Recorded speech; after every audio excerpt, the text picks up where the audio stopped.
I grew up believing my father was my protector.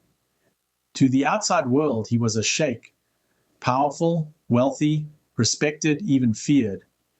People bowed when he entered a room, and everyone in our community praised him as a man of faith and honor.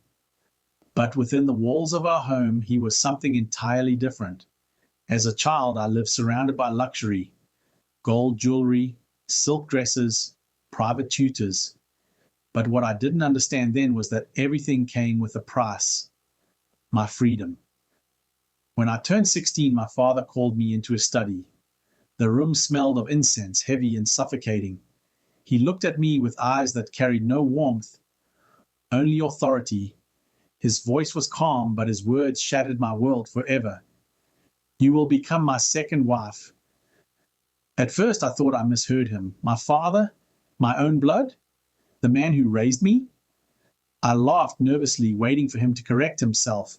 But he repeated it again, slower this time, as if he wanted each word to stab me. I remember falling to my knees, begging him not to do this. I told him it was wrong, haram, shameful.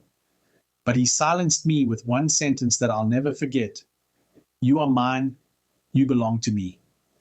Weeks later, the ceremony was arranged. It wasn't a celebration of love, but a transaction, a contract.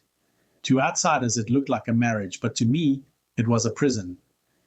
I stood there numb, listening to the prayers that bound me not as a daughter anymore, but as my father's possession, his second wife. The days that followed were unbearable. I was trapped in silence, forced to play the role of a wife, when inside I was nothing more than a broken child. My mother couldn't save me. She was too afraid of him.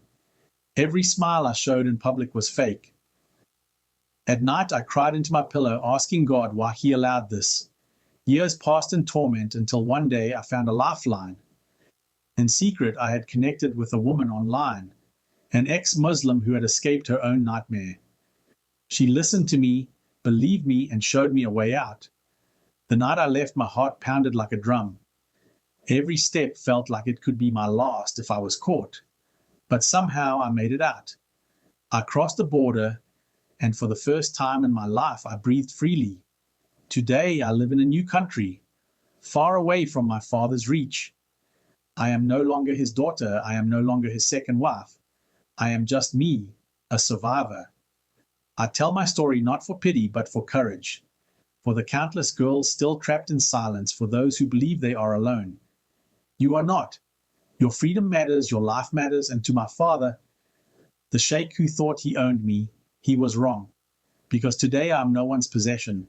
Today I am free.